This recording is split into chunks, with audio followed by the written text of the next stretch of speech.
Thank you, Councillor, and to my new friends both at the council level and in the regional process level at the state level. This has been a lot of fun. I've been here since Thursday morning of last week, working first in Brisbane and now here with Di Curry and her staff in the planning department. And you are my sixth, it's my first trip to Gold Coast, but you are my sixth Australian city that I've been working with. So as I get more and more familiar with the issues facing Australian cities and South Queensland cities now more specifically, I do have observations. The councillor is correct. I think I'm genetically wired to have observations on everything. I can't turn it off, as my wife will often point out. But I'd like to think that everything I'm going to share with you today in terms of my general messaging and my observations about your city come from a place of what I call constructive candor.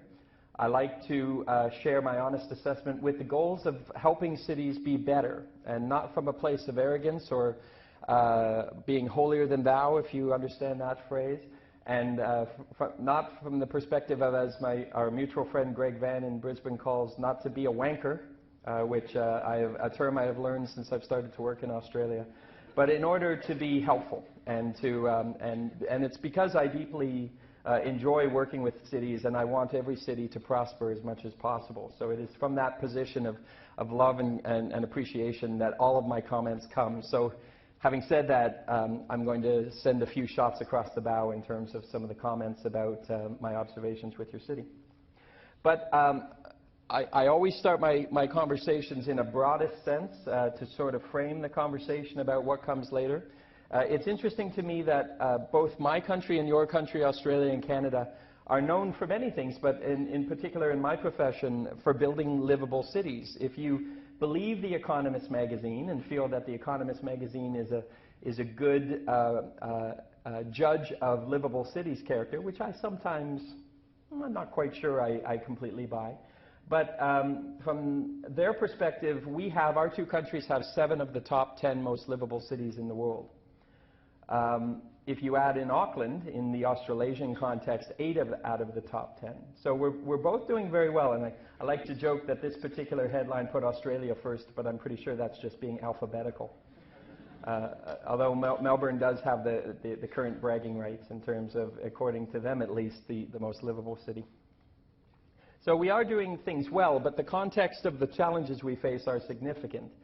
And it's really hard to have a conversation about how we're building our city and why cities need to change without being able to connect the dots upward to some of the most significant challenges we're facing.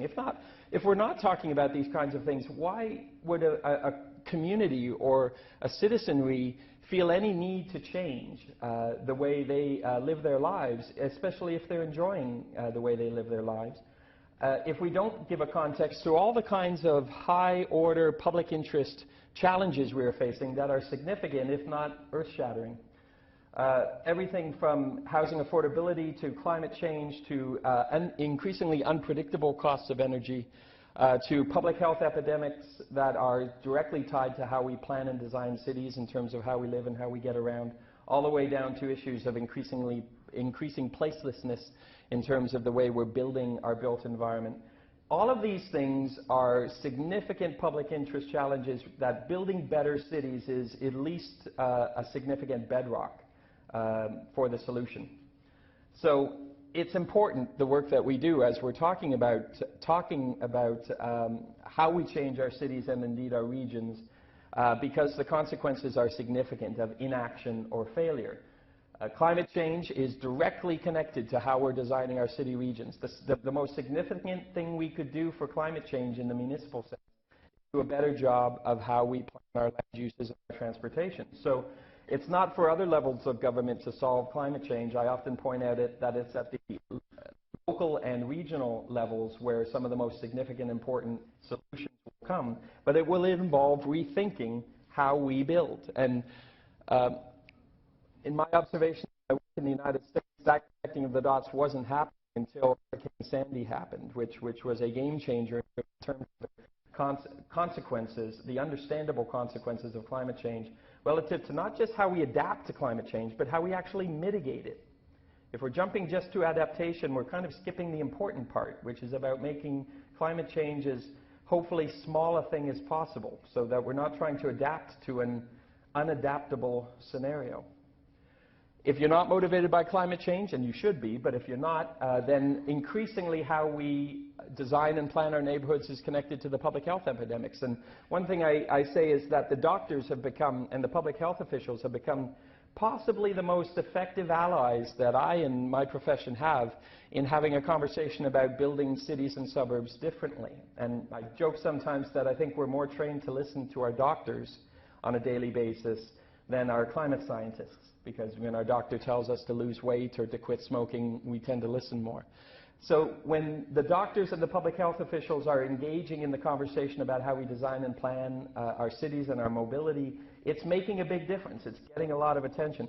I know this in Australia, by the way, because one of the most significant allies I've had in my work here is the Heart Foundation of Australia. They actually sponsor work with state and local governments about how we plan and design cities and mobility. And it wasn't the state government that invited me or the local council that invited me, it was the Heart Foundation. And they, of course, put out this document, Does Density Matter? And you should read it, although I'll give away the ending. Yes, density matters. It matters a great deal. And for the Heart Foundation to be calling this rallying cry is a significant thing, and a thing that's getting a lot of media attention. If you're not motivated by that, if you're not motivated by math and numbers and economy, some of the strongest arguments for a different pattern of city and region building is coming from the math about infrastructure cost. And Canadian cities are actually taking the lead on this. This is a small Canadian city, Halifax. I could have used any number of Canadian cities as an example, but we've been starting to do the math about the costs and consequences of building up versus out, or out in that direction, or with this kind of pattern of greenfield suburban development, or that kind. And the cost differences for full life cycle costs, which are increasingly being done by municipality, are billions of dollars of difference in the context of a plan. So I like to say, whether you're a so-called right-wing government or a so-called left-wing government, however your politics skew, billions of dollars tends to get people's attention because of all the other things and potentially more important things that you could be doing with that money. So doing this math and this conversation is significantly changing things. I say that cities and suburbs are changing at a faster rate. The conversation about them are changing at a faster rate than certainly I've experienced in my career, not because of ideology, because of planners or urbanists thinking that urban living is somehow better than suburban living. All of that, I think, is a distraction. It's about better math. And once you understand this math, once you've done this math and you know the answers, you can't unknow it. It permanently changes your perspective on how we're building cities and regions in a powerful way. So no matter what motivates you, climate change, public health, economic resiliency and viability, it's leading us a different way to build our cities and our regions. So when your communities, our communities, are asking, why are we even talking about all this change? I'm very happy with my life and my backyard. You need to be able to put it in the context of these powerful forces that are at play in terms of how our cities succeed or don't. And by the way, if you think that you don't have to worry about any of this because technology will save us. I had one of my Kiwi clients, the mayor said, Brent, I'm not worried because driverless cars are a few years away. Technology will not save us. As a matter of fact, the jury's still out on whether or not some of this stuff, technology like driverless cars, depending on the nuances, will actually make things worse in terms of actually more people driving, which is what tends to happen every time we improve car technology. More people drive, and they drive longer. So the technology will not save us. It certainly doesn't replace smarter decisions on the fundamentals of how we build cities and regions.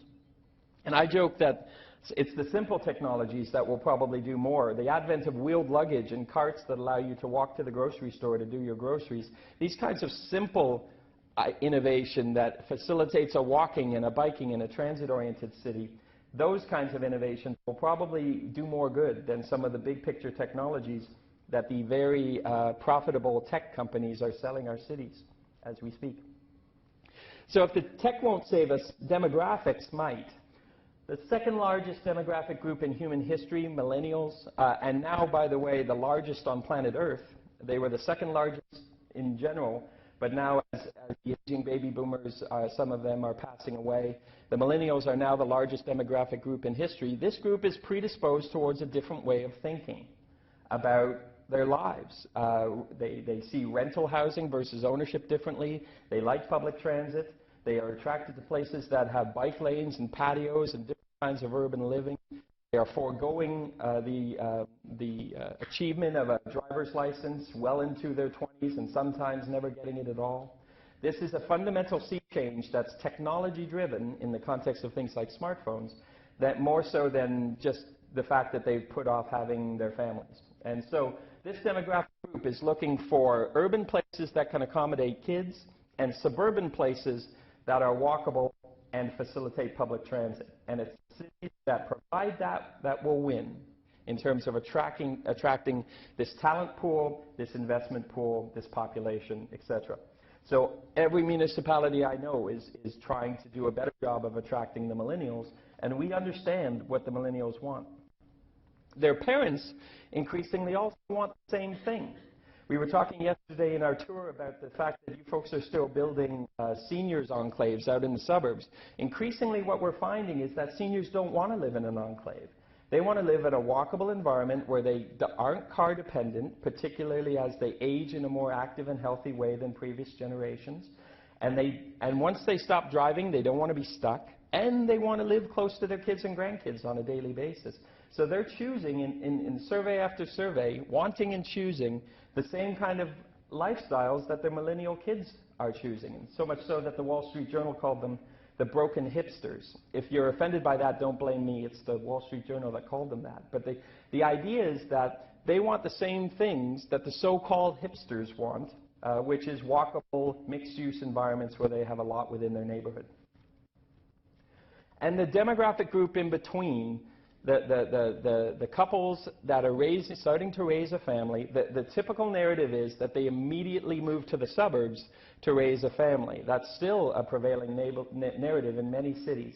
We, for example, in Vancouver, are one of the cities that has proven this narrative wrong. We deliberately strategized for having kids downtown and around transit, and we've succeeded to a point that exceeded anybody's expectations and, in fact, has caused some challenges for us. We have 7,000 children in our downtown peninsula.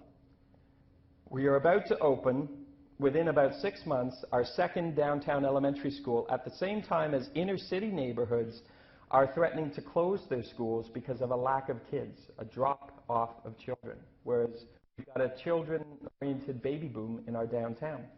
It destroys, it shatters the myth that parents won't want to raise kids downtown. But what it really shows is that if you design for families, we require that 25% of all of our units in the downtown be 2- and 3-bedroom to fit families. The amenity structure in the building is family-oriented. We use density bonusing to achieve daycare, and we build schools downtown, and we design our public realm in a way that works for children, because we say then it works for everyone. And if you do all that, then you can attract children in numbers in urban settings that you would never imagine. But what we do instead is design our urban places in a way that virtually repels families, makes it impossible to raise a family there. And then we say, see, the families don't want to come. It's a self-fulfilling prophecy. So we can do it differently, and the cities that are designing their urban places, not just downtown, but on transit and in different urban settings, that are designing for families are the ones that are winning. So my point to this is every single demographic group is either predisposed or at least open-minded to urban conditions and urban living on smaller footprints with better public health, etc., if you design it well. If you don't, they won't. Having said that, I always like to say near the beginning of my talks that at some point in my talk, most of you will be thinking what I call the most unhelpful words in the English language, the 8 most unhelpful words. We could never do that in our city. I have to say I haven't gotten that much of this, Di. This is good news. In the last 2 days of working with your staff, I haven't heard this that much. I'm used to hearing this. It's remarkable how much energy goes into telling me why the things I'm talking about aren't possible here. Because it's too hot, too cold. It's supposedly cold right now. I can't understand that. But too flat, too hilly, too conservative, too liberal. whatever the excuse is, it really is a culture of excuse. Whereas I find that the cities that are doing things are the ones that are showing vision and applying will and skill and dispelling this culture of excuse. And the cities that aren't are lacking of this. It has nothing to do with their slope, their climate, or what have you. Those are elements, but not excuses.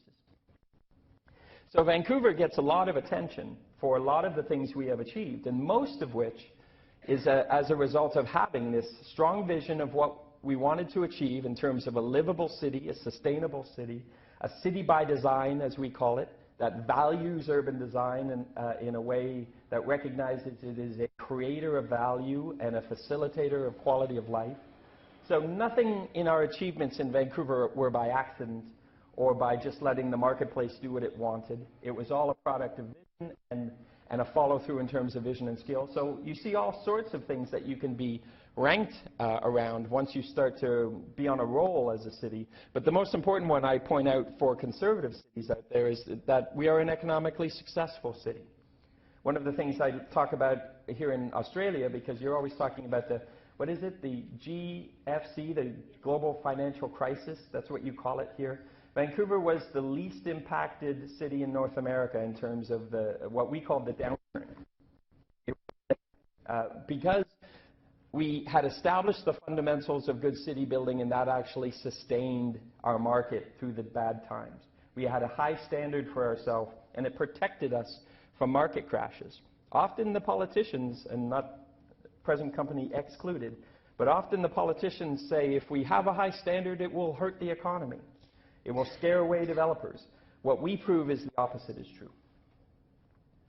And if you think there's something special about Vancouver, I'm just going to briefly mention the city I planned for before Vancouver. This is commonly known as the most right-wing city in Canada. This is Calgary, Alberta. And for the planning there, everything had to be made on a business case. In Vancouver, we talk about quality of life and sustainability and public health.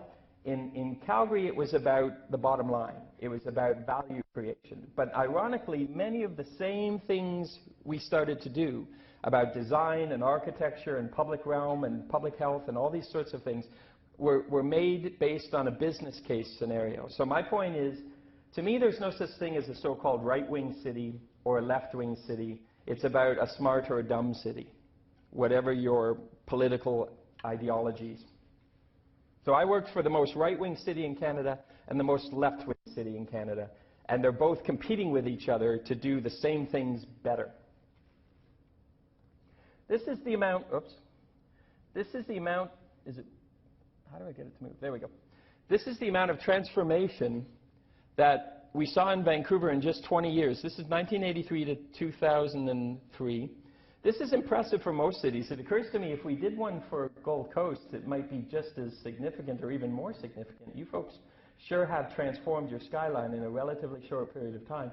So if anything, maybe this shows that we're a peer group in terms of, we're both fast-growing cities. And what I like to say is, this illustrates that you can do a lot of good or a lot of damage in just one generation of city making, depending on the value system that is guiding and driving your design, your city planning. We became more livable, more successful as a result of this, not just economically successful, but that transformation actually helped facilitate it. And you saw what we were before. Now, this is you, of course. I had a great helicopter tour yesterday. I'm quite proud of this photography. It turned out pretty good, Councillor. We got some good photos from the helicopter. But it shows you folks have some similar results, but looking at cities from a helicopter can be deceptive, because the most important thing in a city is how the buildings land and what's happening at eye level. And I know what's happening at eye level in Vancouver, and I now know what's happening at eye level at Gold Coast, and I do have some observations on that. But notwithstanding the really tall, built-up parts, this is the rest of Vancouver. And similarly, the rest of Gold Coast is very low-rise. And for us, we have a very regimented grid, which is a real benefit. So we're able to be doing strategic densification through all these neighborhoods. And given the regional planning process underway, I would be remiss in not explaining the regional context. This is the rest of the region of Vancouver, Metro Vancouver as it's called, 2.3 million across the region. constrained by mountains, water, and the U.S.-Canadian border, and by some of the most fertile land anywhere in North America, similar to the regional context here with very fertile agricultural land. So we have a lot in common in that sense, both at a city's scale and a region scale. And we've been connecting our suburbs via high-density, mixed-use transit station areas, urban villages, on transit. And this is where we differ. Because in a way, I said this in Brisbane, and it applies more so to Brisbane, but to some extent here too. You actually have better public transit in Australia than we do. You call it public transport, we call it public transit. You have heavy rail. We would kill for heavy rail. We have light rail. Sometimes international visitors call our trains toy trains. And you have the big heavy trains that can move a lot more people. But what we have is frequent movement of those smaller trains, and we have land uses along the transit lines and at the stations that facilitate not only public transit, but walking, biking, and public transit. Whereas you are sadly lacking as a country, except in Sydney, where I've been working, lacking in the land transit transport infrastructure that will actually make that public transport more successful.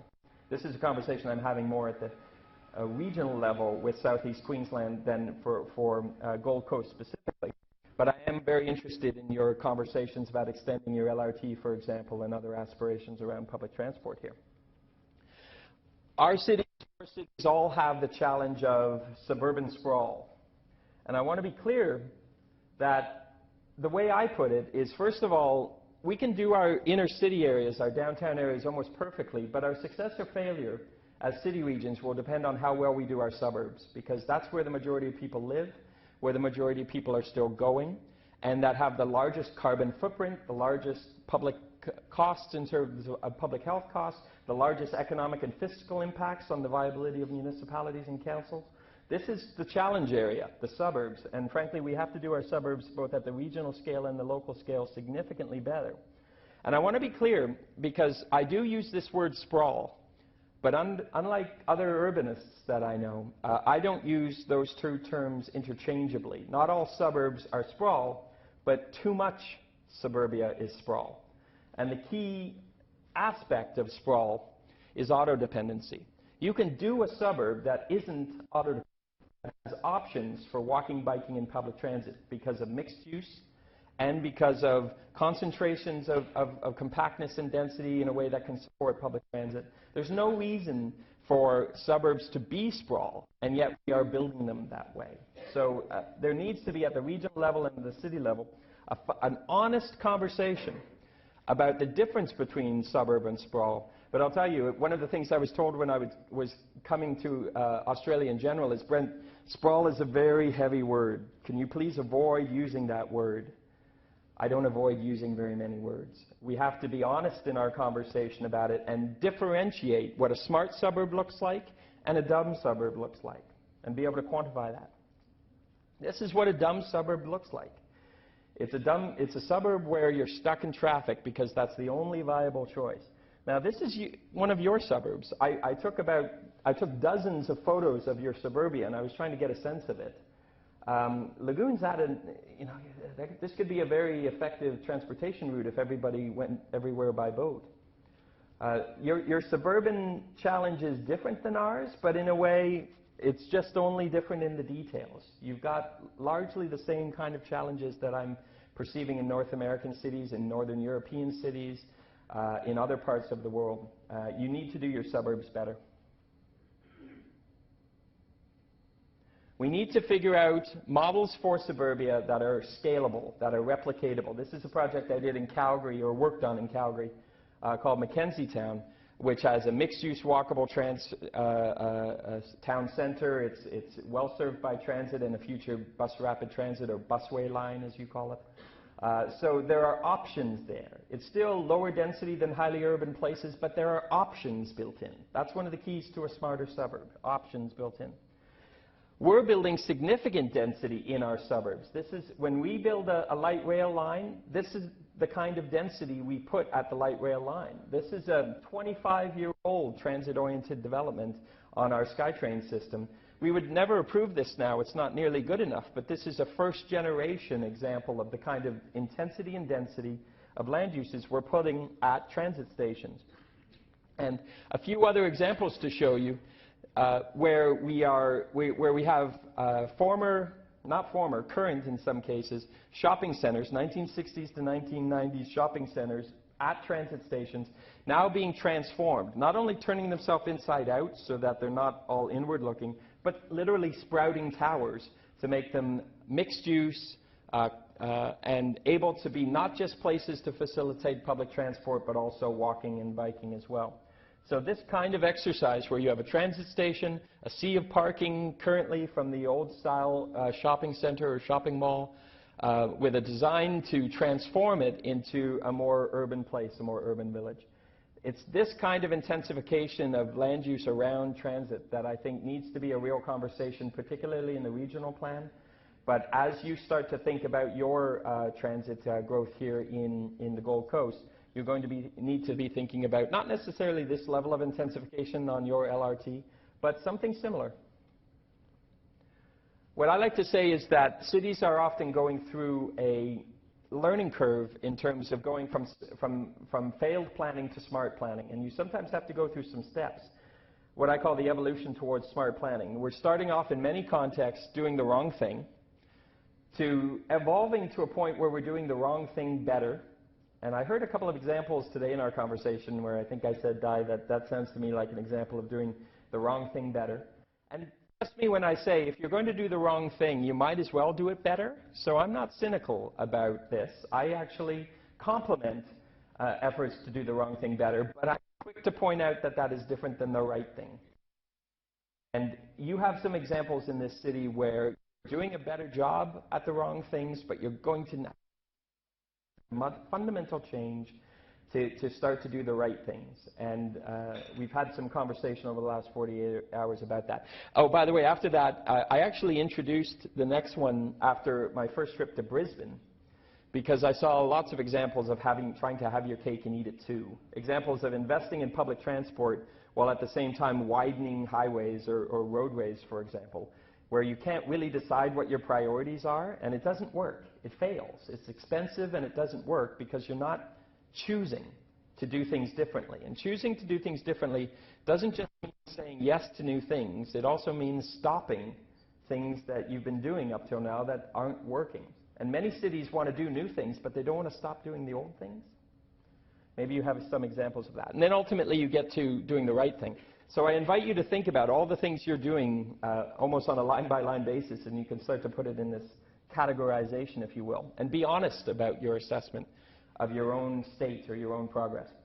So when I talk about density done well, I actually created this chart when I was chief planner of Vancouver so that I could go out and talk to the public about why we're talking about density at all. Because the narrative is often that if we're talking about density, tell me if this sounds familiar, if we're talking about density, it must be because developers want to make more profit.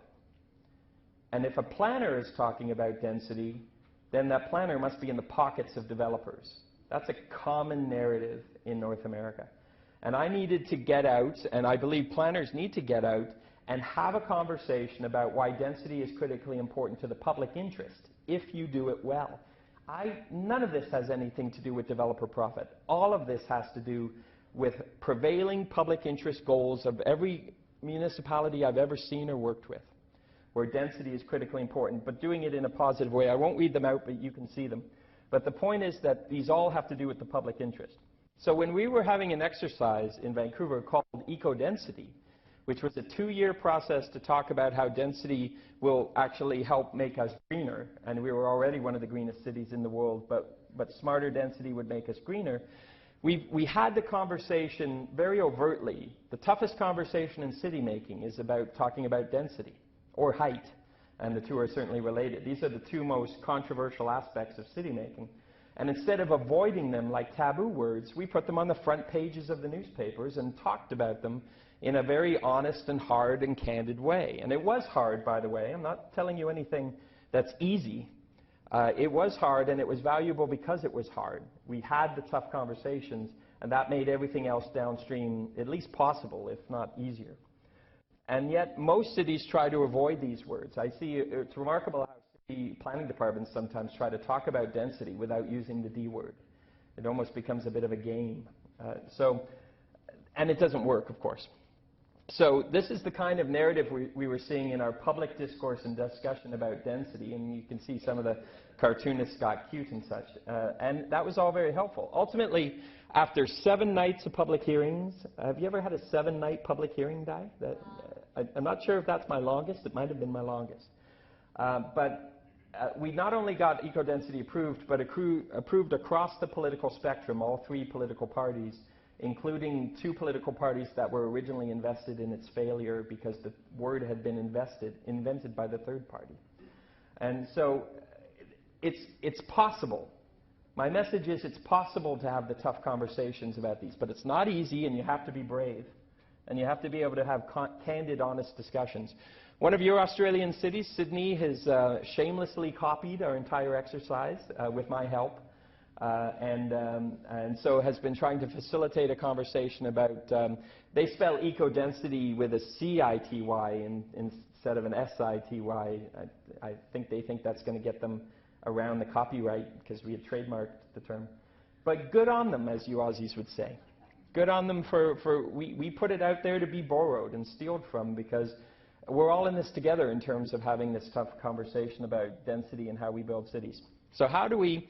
it would be helpful if somebody gave me a sense of how long I've been going, because I have no idea. There's 3 elements of density done well that I want to quickly talk about. The first is land use and mobility aligned, having one conversation between what we build and how we get around. And yet we frequently separate that conversation into 2 different conversations, not just 2 different departments at City Hall, but often departments that don't even talk to each other. Thank you. So how do you bring in a culture? We talked about this quite a bit this morning, about a culture of bringing the land use conversation and the mobility conversation together. One of my observations in your municipality has been that, and I'll get into this in more detail in a minute, I see evidence that the thought process around how you design your roads and the thought process around how you, design your architecture seem to be very disconnected. And yet they're actually cumulatively creating a greater problem than the sum of their parts, if that makes sense. Your approaches are working together to create a perfect storm of failure, and I'll come back to what I mean by that. Boy, there's a teaser, hey? I put that out there, and then I say I'll come back to that. What we say is the best transportation plan. Think about this phrase for a second. The best transportation plan is a great land use plan. In other words, if you get your density and your mixing of uses right, it does a lot of the work for you in terms of how you build a city where people can walk and bike and take public transit in a way that's delightful, not just barely available. Whereas if you get your land use fundamentally wrong, you can blow your pay for transportation infrastructure and it will fail. Or at least it won't succeed as much as it could, at a minimum. So you have to make the tough choices about land use, but often politically those are the toughest choices that a council makes, often harder choices than the transportation choices. I say that when we talk about density done well and walkability, it's about the power of nearness. When you're bringing things closer together, then people don't have to worry about the car. And you bring them together not just in proximity, but in design. I was looking at some of your suburbs where things were relatively close together. You could throw a stone between the housing and hit where the commercial is going to go, but you could never walk that way because you're trying to walk through a massive interchange for cars. So it might as well be 10 miles away based on how you've designed it around cars. So the power of nearness is about proximity, and it's also about quality of design and quality of pedestrians, cyclists, and transit riders. We know that if you keep building for cars and widen roads and build new freeways, that it doesn't solve congestion. I hope that you know that by now, but in most cities I go to, that's very counterintuitive, because the usual political solution is if there's congestion, we build more roads. We widen them, we build more lanes, etc. Way back in 1955, one of the great urban thinkers, Lewis Mumford, said, adding highway lanes to deal with traffic congestion is like loosening your belt to cure obesity. Does everyone get the joke? It's not a joke, it's real. And we've known it since 1955, and yet our traffic models have routinely ignored it for decades, until relatively recently. And now it's hard to ignore because we're all talking about it, at least many of us are talking about it. So the point is, you need to rethink how you're building your city around not just for cars. In Vancouver, we never built freeways. You've got a better situation than Brisbane in this sense. Certainly Brisbane with their waterfront freeway that you probably all can picture. You can imagine the comments I gave them last Friday about this. This is where Vancouver would have built its freeways. It was planned, it was budgeted for, and then the citizens revolted and threw out the politicians and the planners. And that was the starting point for all of the counterintuitive city making in Vancouver that has now led to Vancouver's reputation for a different model. It started with saying no to the freeways. And now cities around the world are actually putting their streets and roads on road diets, tightening them, and tearing down their urban freeways, Seoul, Korea being one of the most significant. And I like to joke that all the cool cities are tearing down their freeways, and Vancouver doesn't get to be in that conversation because we never built one in the first place, which frankly I think Vancouver should get more credit for. But the truth is Vancouver has been one of the inspirations for all those cities, knowing that they could tear down their freeway and their city would get better, not just as in the sense of public spaces, like Seoul's re-daylighted river, but the traffic got better. That's the part you have to really wrap your mind around, that when you take out this infrastructure, traffic improves. Not because all the same cars are trying to get around in less space, but because people change their mind. They rethink where they live, they rethink relative to where it works, and they reconsider walking, biking, and transit because people are rational. Traffic models don't factor in that people are rational. They assume that everyone is still going to try to drive the same way in the same places. So the traffic gets better. In Vancouver, our plan in the 1990s didn't say we were going to balance ways of getting around. We prioritized. Most important urban design decision Vancouver ever made. Walking first, then biking, then public transit, then goods movement, and then the car. We say we don't ban the car, we just prioritize it last. And the most important thing for you to know in this is this phrase, which it took me a while to come up with, but I finally think I like it. If you design a city for cars, it fails for everyone, including drivers. If you design a multimodal city, it works better for everyone, including drivers. The common narrative is that if we're talking about walking, biking, and public transit, it's somehow a war on the car, and that it's going to be at the expense of drivers. What we know definitively is that if you design for cars and everyone tries to move by car, nobody much moves. It doesn't fit. Whereas if you design so that more people can move in less space at less public cost, and ironically in a healthier and more sustainable way, but in less space and at a less of a public cost, more people move, more economic activity transacts in less space at a lesser cost. And it works better for everyone, including the drivers. The drive time in Vancouver has gone down as we have reprioritized space for walking, biking, and transit. We have the only commuting times and vehicle miles traveled in North America that are going down. Every other city in North America, they're going up. And we're doing it by doing the opposite of what most traffic engineers say we should do. Walkability is critical. This happens to be my walk score. If you don't have walk score or know about walk score, look it up. It's a rating for largely real estate agents to assess the relative walkability of a neighborhood. You can see I live in a walker's paradise. Do I look happy? I have a pretty good environment. But this is the overall walkability in Vancouver. Very walkable, 78. It's the highest in Canada and I think second highest in North America. This is your Australian case. I think Brisbane is number 4. Sorry, Gold Coast is not on here. I'm not sure if Gold Coast has been actually assessed by walk score yet. Oh, all right. There you go. I didn't look close enough. Interesting thing is Sydney is first, and I first showed this slide in a talk I was doing for the Lord Mayor of Sydney, Clover Moore, and she was sitting in the front row like this, and I said, Madam Mayor, would you put on your welcome sign to the city, welcome to Sydney, somewhat walkable? Because that's what that rating represents. And the question is, are we happy with that? Are you happy with being the most walkable city in Australia when you're still only somewhat walkable? Obviously, as a challenge. Made for a good conversation starter, as you can imagine. When we talk about walkability in Vancouver, we particularly emphasize the vertical elements of walkability, not just the horizontal.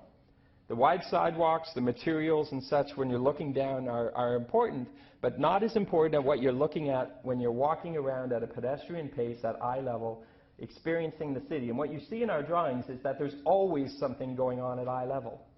Housing always opens itself up to the street. It trusts the street. It loves the street. It embraces the street. No blank walls.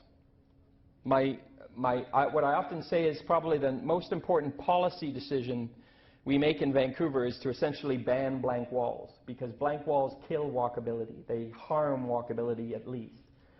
You've got a lot of blank walls in your city.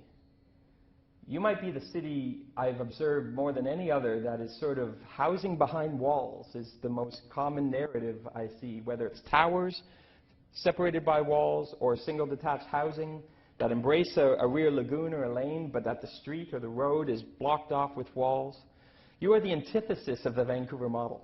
Where we say ban blank walls, you seem to ban everything but, to be honest.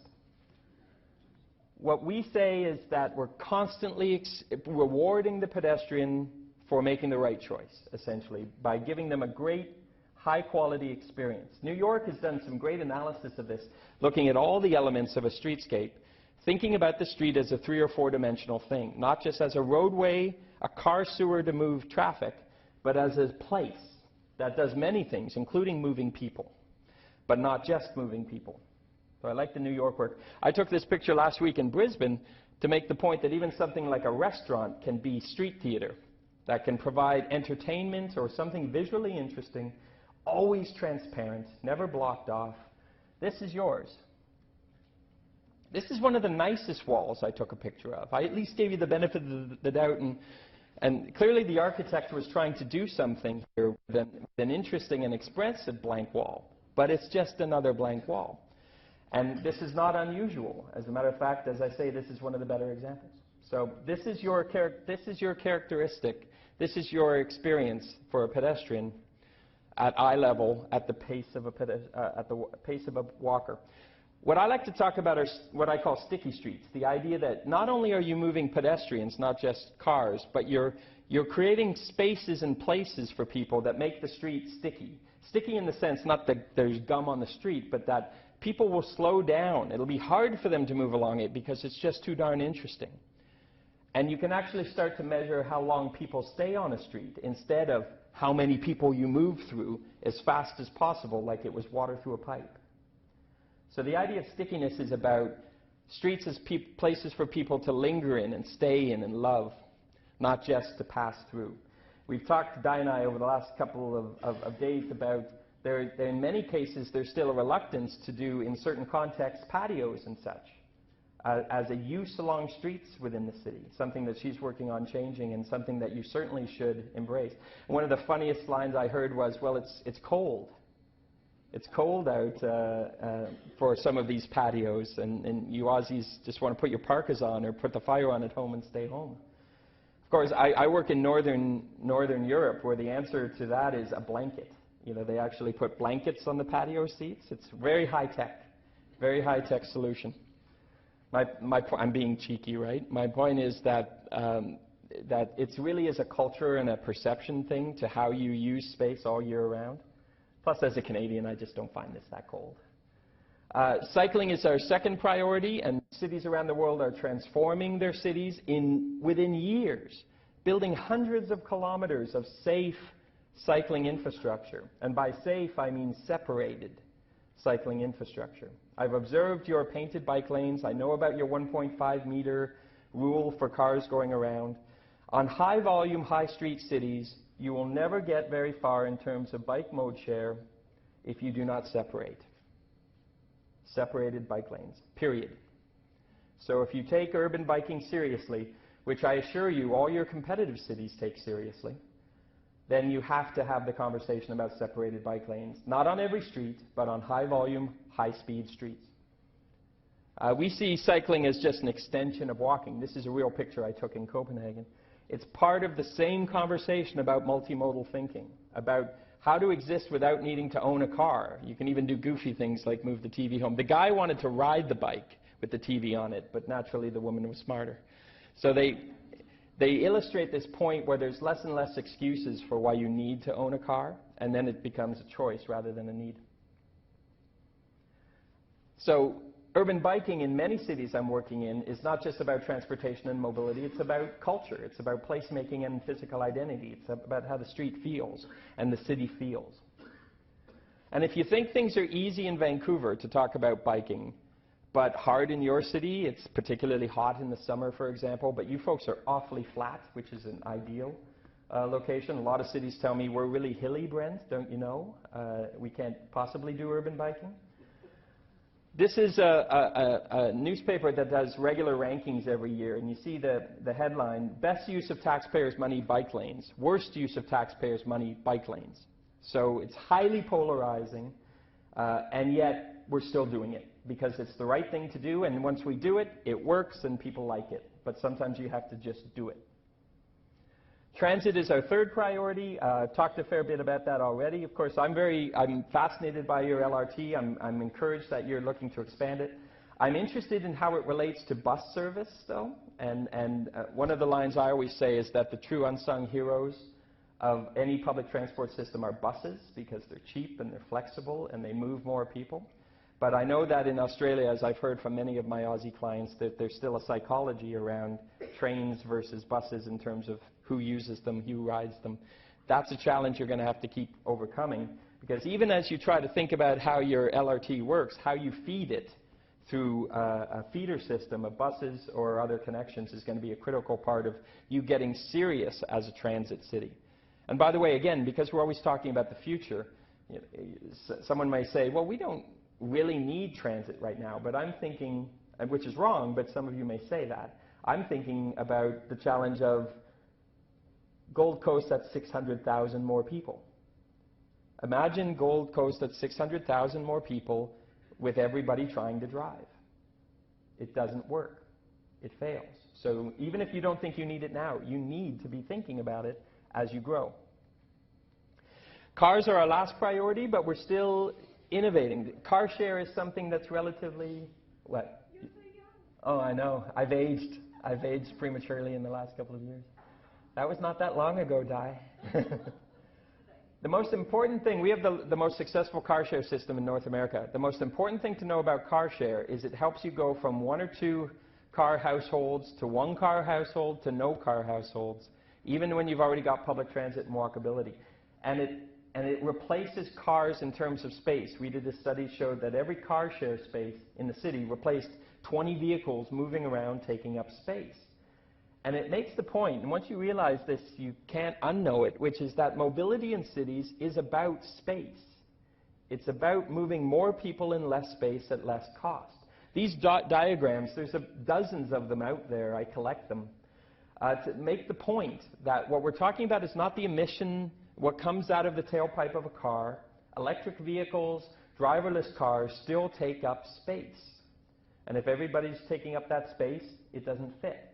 So walking, biking, and transit takes up less space. There's all sorts of ways to illustrate it. This is my clients in Sydney at Sydney Transport. The most important line down at the bottom is the 1.37 hectares of land that it would take to park all those cars if everybody tried to drive instead of taking the train.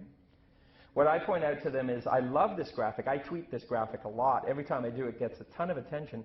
The problem with this graphic is you find it in the back page of the Sydney Transport website instead of the front page of the newspaper. That's where this kind of graphic should be, changing people's minds and perceptions about what choices and how we get around, the difference it makes in how you design and plan and size things in your city. And even simple ideas about bike parking. Every city now, so many cities have this now as a kind of a fun and whimsical way to make the point that it takes less space to park bikes than it does cars. And I always point out that it takes even less space to park pedestrians. And when I show pedestrian parking, I always show a patio, because that's pedestrian parking to me.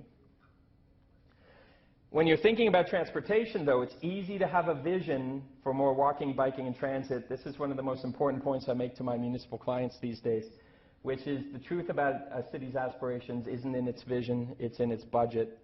We find aspirations that emphasize walking, biking, and transit, and when you check the budget, all the money's going to cars. So if you take things seriously, you don't just reprioritize your thinking and your space allocation in streets, but also your budget. Where your money's going to is what really matters. The next aspect of density done well is a high design quality standard. We've talked a lot about design in the last 2 days.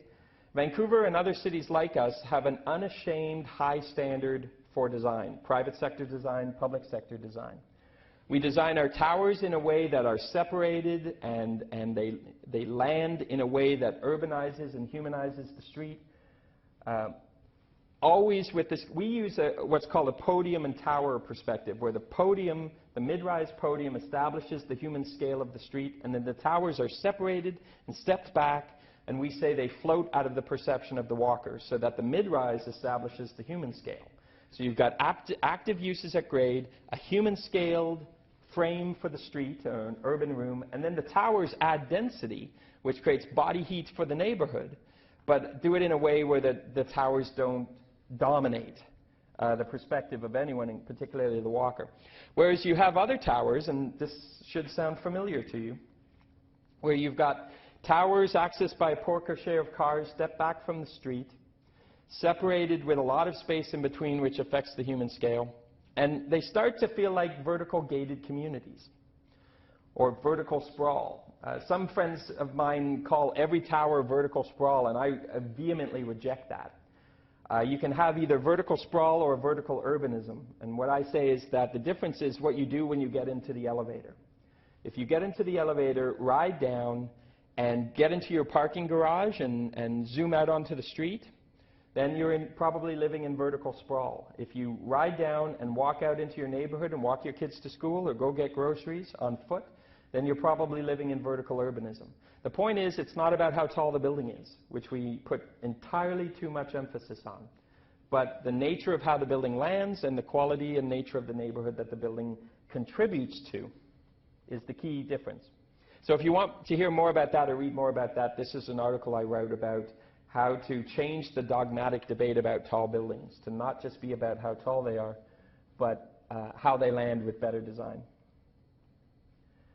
I did this slide for the Lord Mayor of Sydney when we were talking about all the different ways that design creates value. And I fear you have still work to do here in Gold Coast, recognizing that urban design and design quality in general, having a high bar for design, is a value creator. It's not an aesthetic. It's not a nice to have if you have money left over in your budget. It's a fundamental for all sorts of public interest reasons and economic and value creation reasons, just for the private sector and the public sector. So I won't go through them, but all sorts of ways these can now be quantified. The simple way I put it is that beauty outperforms ugly. And it's remarkable how expensive ugly can be. So we can design ugly and spend a lot of money, or we can create value through our design and our beauty. And I'm not afraid to use the word beauty, although some planners think it's too airy-fairy.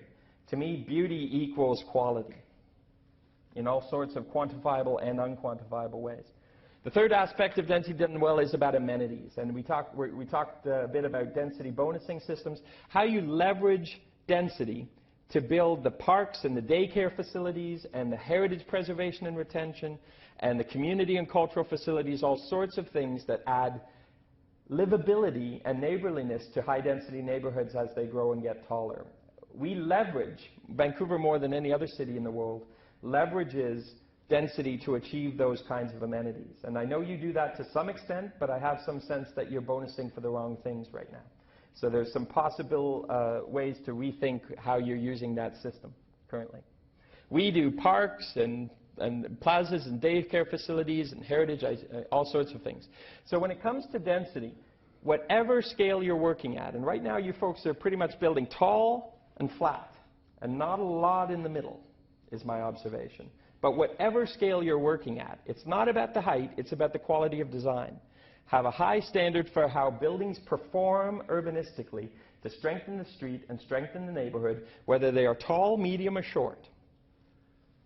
All sorts of scales. We're doing a lot. We get a lot of attention for our tall buildings, but we're doing a lot of mid-rise. And we're emphasizing, obviously, how to integrate everything from big box retailing to other uses into an urban street with a fine-grained rhythm of stores to make them walkable. And a good example of our mid-rise is our new not new anymore, our Athletes Village for the 2010 Winter Olympics. The U.S. Green Building Council called this the greenest community in North America. Urbanists like Jan Gale say it's one of the best new neighborhoods on the planet. I invite you to compare it to your Commonwealth Athletes Village. I'm going to be watching that with closeness to see, frankly, how good it is. This is ours, public space, public realm, the largest district energy system, which is a game changer for green design. So all sorts of aspirations in that. But the point is, whatever scale of building you're building, you build with an urban approach and really embracing the street. I introduced terms into our planning like gentle density, hidden density, and invisible density to talk about housing forms that were similar in scale to the single detached house. Row houses, duplexes, stacked townhouses. I call gentle density. Hidden density were the laneway houses, which are tucked in behind or accessed by a side drive to be behind the house. And secondary suites were rentable units within the primary house. All ways to repopulate, often because the population had dropped off, repopulate neighborhoods, return kids back, and do it in a gentle way. And it was important to introduce this kind of language because the feeling was if we allowed any change in neighborhoods, it would be impactful. It would be not gentle, frankly. And so we rejected the notion of stable neighborhoods and pointed out that if you actually allow for strategic change, that's how you stabilize a neighborhood. Just one example being the absence of this kind of housing means that there aren't kids and the school is under threat of closure. Just this week in Vancouver, we had an announcement that 12 inner-city schools are under threat of closure. There's nothing stable about that. And it could have been prevented if some density had been more allowed. My friend Daniel Perolik in California calls this the missing middle. All the forms of housing that are between the detached house and the 4 to 6 story mid-rise, ground-oriented, so you don't need an elevator. They all have a direct relationship to the street. But all sorts of different housing forms that add housing choice and variety for aging in place and more nimble neighborhoods that can evolve, where aging parents or empty nesters can downsize within their neighborhoods. All sorts of different variables that make these neighborhoods more adaptable. And a small example, I brought in the laneway housing exercise, which is our, again, separate houses on the rear of the lane. When I did, the commentary was, why are you putting so much attention to such a small idea? I still remember. We have over 2,200 of them approved now across the city and still constantly going through the pipe. And it's been transformative in the sense of not just a housing option, but a way to rethink the nature of your lot because it can evolve over time. Maybe the aging parents live in the laneway house and they give the primary house to the kids and grandkids so that the family can live in the same neighborhood. All sorts of different scenarios for how adaptable neighborhoods can be. So I'm going to end shortly. If you think the conversation about density is easy in Vancouver and it's hard here, trust me, it's hard everywhere. And as a matter of fact, I say we have probably the smartest citizen activists in at least North America in Vancouver. We've trained them to be our own toughest critics. The son of Jane Jacobs. Does everybody know who Jane Jacobs is? A great planning thinker and activist. Her son is a citizen activist in our neighborhood, in our city. You haven't had a debate about change in a neighborhood till you've debated with Jane Jacobs' son about what Jane Jacobs meant in her books. This is a poster that a citizen group did when we proposed to change the height along an arterial from just 4 floors to 5 floors. 1 more floor. And that's the narrative that comes. So trust me, it's not easy in Vancouver. It's not easy anywhere, as far as I can tell, working all over the world. But it is necessary, and it is possible if you're brave and a little more honest and candid in your conversation. What I like to say is we're trying to shift the conversation from NIMBY to QUIMBY. NIMBY is not in my backyard. I assume many of you have heard this phrase. QUIMBY is quality in my backyard. You're not having a yes or no debate about change, but you're shifting your conversation, your tools, your energy and your culture into a quality conversation, which is really synonymous with a conversation about design. but also things like amenities and such. So I'm going to end with just a few. I said I was going to throw in some of these additional thoughts just at the end.